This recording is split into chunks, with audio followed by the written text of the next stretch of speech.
gave me the opportunity to design canvas bags, tote bags, and that's how my bag experience, started. And then, so you followed that up with? Liz Claiborne doing all accessory, all non-apparel of Lucky brand. Yes. Lucky brand. I don't know. Lucky brand. Okay, so under Liz Claiborne. Under Liz Claiborne, there's many different brands. Right. Liz Claiborne has Juicy Couture, Ellen Tracy, you name it. I mean, Monet, and many different brands. And among those brands, Lucky brand was a new thing that time. Okay. Yeah, it was late. Let's see, it's early 2000. So they gave you a chance with a new brand. Yeah, launching. Launching was always tough. Oh, you were on the launching. Yeah, launching team. Wow. Yeah, they scouted me to launch the Lucky brand. Okay. Doing all the jewelries, all the socks and baseball caps and bags and scarves and all that. So again, non-apparel. All that they non-apparel. stuck you in the non-apparel Yes. again. Okay. And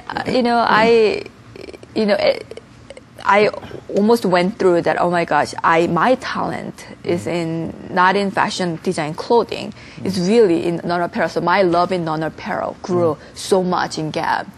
And everything that I designed was selling really well, thankfully. And I had a full confidence in myself that I can do well in non-apparel. Right. Yeah. Right.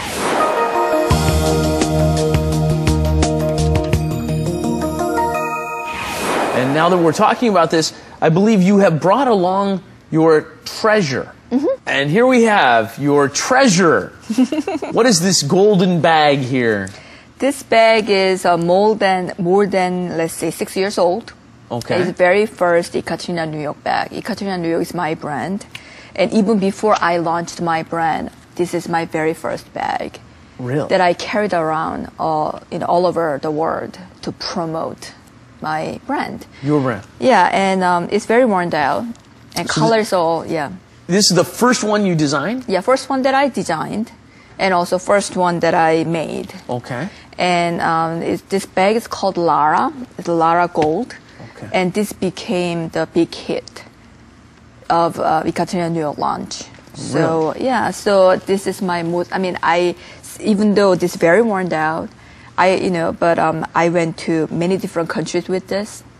And this is probably why you still have your own brand, right? Because if you launch a brand and the first product or two or three are failures, your brand is over. But you launched and this was a big success. Yeah, this was a big success and everybody recognized this Ekaterina New York brand as a Lara bag brand. Really? Yes, Lara bag. Okay. So let's go through this. What you started your own brand when? 2006. 2006. Right. This is number one. Number one in 2005. In 2005? It was almost a testing piece. So, I designed whole my collection in 2005, but I haven't launched it. I have introduced to the world. Okay. This was very first bag that I introduced to the world, and it's called Lara Gold. Right. But the brand that you're trying to launch is called Ekaterina. New York. Ekaterina New York. Right. And you were designing everything for Ekaterina New York. The first thing you designed is the Lara bag. Yes. Which is, why is it called the Lara bag? This was very Lara to me. Lara to me was very, bottom heavy. She's chubby as I am and, very comfortable. Lara? No, Lara to me, this imaginary image figure. Of a Lara. Yeah, okay. image of Lara. Okay. Is very easygoing, very comfortable, and this curvature that created from my handbag pattern would wrap around your waist, and it would be, very comfortable to every woman who carries. And, at that time, gold, all of gold in handbag, this big was new. Right now, this metallic color is so in trend that everybody doing it, but at that time, it was pretty fresh. And, I have this detail and this tab design, and it is all signatured. And we still carry this Lara Gold, handbag until this day.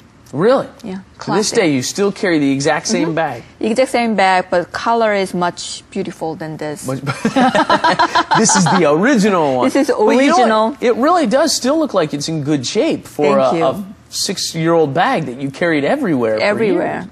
Everywhere. Wow. So, there was a show in Pret-a-Porter in Paris and also New York ENK show. But in order to go in, you got to go through this admission process. Right. And you have to wait outside the door, right. interviews and showrooms and agent.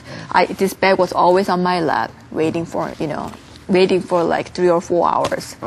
And so this bag was always with me from day one in the Katrina New York brand. Wow, very impressive. So that's why it's your treasure. It's my treasure. It's your first baby. Your very first physical, tangible bag. Right, right. Very impressive. Okay. Well, it's been great having you for this episode. I got to tell you, the next episode, I have some other things I want to ask you about. Okay. I'm very interested in hearing about the fashion industry and where it's going in the future. Wonderful. And I bet there's a big difference between the fashion industry in New York and Paris and Korea. Yes. I mean, it is globalized right now, but there's a big differences because fashion is our culture. Right. Well, that's what we're going to talk about next time. So for those of you who are interested in fashion and the differences culturally of fashion, be with us next time because we're going to be back again with Cathy Lee to hear more about both her line and her experiences, but also differences in culture and a little more meta design stuff as well. Okay? Thank you all for being with us. We'll see you next time once again on Star English. Bye-bye. Okay, and now for a shot of Korean. 외국에는 없고 한국에만 있는 독특한 문화에 대해 알아볼까요? 여러분은 기러기 가족 하면 어떤 가족 말하는 건지 잘 아시죠? It's very unique. In America, there is not a lot of 기러기 아빠, 기러기 가족. We don't use that expression very often. So you have to explain. It's when a father lives apart from his family. 아버지가 가족하고 떨어져서 살 때 그런 경우다 그렇게 설명해야 돼요. It's when a father lives apart from the rest of his family. 보통은 교육 때문에. Usually because of a child's education. Little challenging to explain, but you can do it. Okay, today we got to meet Cathy Lee, and we had a great time talking about her life as a designer. Next time we'll be back again to hear more about Cathy Lee and her family and her career as a designer, as an author. There's nothing she doesn't do.